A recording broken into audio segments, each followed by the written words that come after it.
Bonjour tout le monde, bienvenue à un nouvel épisode de S'entreprendre, le balado où en 100 minutes, je rencontre 10 entrepreneurs qui nous partagent 10 conseils clés en démarrage d'entreprise. Je suis Timothée du Carrefour Jeunesse de Shawinigan, en compagnie de Livio Panizzolo, de Anna et Tina, un excellent restaurant italien à Sainte-Flore. Bonjour Livio. Bonjour Timothée, merci de m'accueillir. Merci à tous d'écouter ce balado par la suite. Bien, merci beaucoup d'avoir accepté mon invitation. Aujourd'hui, on va parler les nouveaux arrivants entrepreneurs. Donc, on va parler un peu de votre réalité en tant que nouvel arrivant qui vient partir une entreprise ici. Toi, j'imagine que les gens s'en doutaient déjà un peu. Tu es italien, oui, de mémoire. Oui, italien, né en Italie. J'ai vécu beaucoup d'années en Italie et au Québec. Donc, je pense que j'ai eu le meilleur des deux cultures, en fait. Très intéressant. Ouais. Je pense que tu as également vécu un peu en Suisse, si je me trompe pas. Nous avons vécu 4-5 ans en Suisse et ensuite, nous avons déménagé ici à Shawinigan avec ma famille, mon épouse et mes enfants. Puis c'est quoi ton parcours au niveau professionnel, entrepreneurial? Là, tu as un restaurant italien. C'est-tu ton premier? Pour mon parcours entrepreneurial, oui, c'est mon premier restaurant, mais ce n'est pas ma première expérience dans le domaine de la restauration et l'hôtellerie de haut niveau. J'ai eu plusieurs expériences partout en Europe, France, Italie, Suisse, Irlande, Québec également. Et puis, dans la gestion du personnel, gestion des commandes, gestion des stocks, disons maître d'hôtel, un peu comme on sait le dire. Puis maintenant, je me suis lancé en affaires avec mon propre restaurant en tant que copropriétaire. Se lancer en affaires au Québec, est-ce que tu as trouvé ça facile? Tu n'as pas vraiment de point de référence vu que c'est ta première entreprise, mais comment tu as trouvé ça, le processus? Dans le fond, le processus, se lancer en affaires, je crois que c'est toujours complexe dans toutes les situations. Au Québec, surtout avec toutes les tendances réglementaires à respecter. Mm-hmm. Et puis, c'est surtout aussi la partie facile peut être avoir des idées. Les mettre en œuvre, c'est toujours un petit peu plus compliqué. Puis, d'essayer de comprendre ce que la clientèle recherche. Peut-être un côté un petit peu plus difficile, mais je suis quand même assez assidu et bon dans ce volet. Puis justement, c'est quoi les obstacles que tu as traversés dans la création de ton entreprise? La création de l'entreprise, les obstacles, ça a été le changement de vocation puisque nous sommes situés dans un restaurant à Sainte-Flore, dans une maison patrimoniale. Ouh. Nous avons dû faire les demandes à la ville pour changer la vocation. L'emplacement se trouvait déjà dans un zonage récréo-touristique, donc ça a été facilité. Le permis d'alcool, tout le calcul des places. Ensuite, d'autres difficultés, l'approvisionnement de matières premières. Parce que vous prenez des produits de l'Italie? Nous, on prend des produits de l'Italie. Je m'occupe personnellement d'aller à Montréal, nous approvisionner. Et puis, avec le contexte économique, les marchés financiers en ce moment, on sait actuellement... La grève au port de Montréal, ça peut être un grand obstacle pour nous, mais pas de souci. Il y a quand même beaucoup de producteurs locaux ici au Québec qui nous inspirent dans nos recettes italiennes également. Donc, les obstacles, c'est souvent des défis à surmonter. Puis, en tant qu'entrepreneur, je pense que c'est au quotidien, tu as des défis à surmonter. Puis est-ce que tu considères que ton bagage culturel différent vient t'offrir en fait un avantage concurrentiel par rapport aux autres restaurants? Oui, absolument. Je te dis oui modestement. Mon bagage culturel est lourd, mon bagage culturel est diversifié. Puis notre avantage concurrentiel est durable, défendable et identifiable à 100%. Est-ce qu'il existe des ressources qui sont spécialement dédiées aux nouveaux arrivants entrepreneurs? Oui, moi j'en ai fait grâce. C'est premièrement les cours qui sont offerts, disponibles sur Internet et dans le fond présentés par le CFM, Carrefour Formation Mauricie, cours de lancement d'entreprise.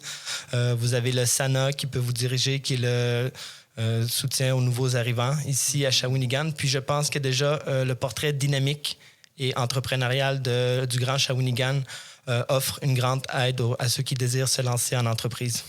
Là, on s'entend, là. Toi, tu as voyagé partout à travers le monde. Oui. T'as vécu même dans différents pays. Qu'est-ce qui t'amène à choisir Shawinigan comme lieu de résidence et comme lieu pour établir ton commerce? J'assume que tu habites à Shawinigan. Oui, j'habite à Shawinigan. Ce qui nous a amenés ici, c'est un peu le retour pour nous réconcilier un peu avec la famille et tout ça. Puis, étant donné qu'on ne voulait pas retourner habiter à Québec, on considérait que c'était une trop grande ville maintenant où on était rendu dans notre vie. Mm-hmm. On a choisi un peu ici, Shawinigan. Quand on est revenu, j'ai demandé à mon épouse du relief et de l'eau. Puis je pense qu'on a été bien servi ici à Shawinigan avec du relief et de l'eau. Et pourquoi Sainte-Flore en particulier pour ton restaurant? Puisque, premièrement, on m'a offert une opportunité en or de pouvoir ouvrir ce restaurant. Puis Sainte-Flore représente, suite à l'étude de marché, le carrefour emblématique culturel, gastronomique et artistique de la Mauricie. Puis rien de moins. Ouais, rien de moins. Puis nous sommes situés entre Québec et Montréal, ce qui offre une position stratégique. Puis, en tant que tel, le bâtiment, tu m'en parlais un peu tantôt avant l'entrevue. Qu'est-ce qui est particulier, en fait, avec votre bâtiment? Qu'est-ce qui fait justement que ça vient affecter, au final, l'expérience? Le bâtiment est un bâtiment répertorié dans le patrimoine bâti du Québec. Il date de 1895-1896. Nous avons converti ce bâtiment avec un restaurant au rez-de-chaussée. Puis, il y a également une galerie d'art au 2e étage qui est le Sainte-Flore, qui propose des expositions et de la vente d'œuvres d'art en tant que telles, d'artistes. Wow. Oui. Et puis, nous sommes situés justement dans le cœur villageois de Sainte-Flore, au 3650 chemin de Sainte-Flore. Et au niveau de la cuisine, qu'est-ce qui fait que vous vous démarquez des autres restaurants italiens? J'ai toujours des bonnes idées. Non, attends, les recettes, c'est vraiment des recettes inspirées de partout en Italie. Du nord au sud, c'est vraiment des recettes authentiques que l'on ne retrouve pas ailleurs. C'est vraiment du italien à 100%. J'aime pas me diriger vers l'italo-américain, puisque c'est ça qu'on connaît un petit peu plus souvent. Mais ce qui nous démarque, c'est aussi le choix des produits. Nous faisons affaire avec des producteurs locaux que nous avons découverts et que nous découvrons de jour en jour. Et puis également l'approvisionnement avec des produits italiens qui sont immanquables sur le menu. Quel serait votre plus grand conseil aux nouveaux arrivants qui décident de lancer leur entreprise au Québec? Ne pas compter ses heures de travail, premièrement, parce que c'est vraiment un travail de longue haleine. Puis c'est le matin très tôt jusqu'à la nuit très tard. Puis un autre conseil, c'est de t'entourer de gens qui t'aiment, qui croient en ton projet, puis des associés en or, également la famille, tout le monde qui nous soutient. L'équipe de Anna et Tina est toujours présente. Ils sont vraiment dévoués dans leur travail. Et puis, je pense que c'est une bonne recette pour la réussite, là. Puis je pense que c'est ça, être assidu et croire en ton projet, croire fortement et fermement en ton projet.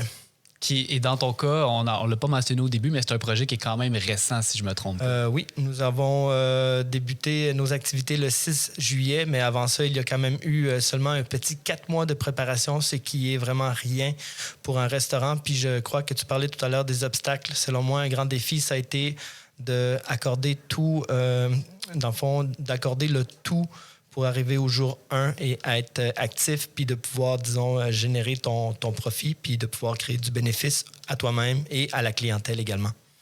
Si on souhaite suivre les activités d'Anna et Tina, voir peut-être vos nouvelles recettes, est-ce qu'il y a un média social que vous utilisez plus qu'un autre? Est-ce que vous avez un site web? Nous avons un site web. Cependant, le média social que nous utilisons le plus, c'est Facebook. Notre page de Facebook est toujours bien à jour. Puis, nous proposons des nouveaux menus, des activités. Avec la Galerie d'art, nous avons également des activités artistiques qui vont être proposées.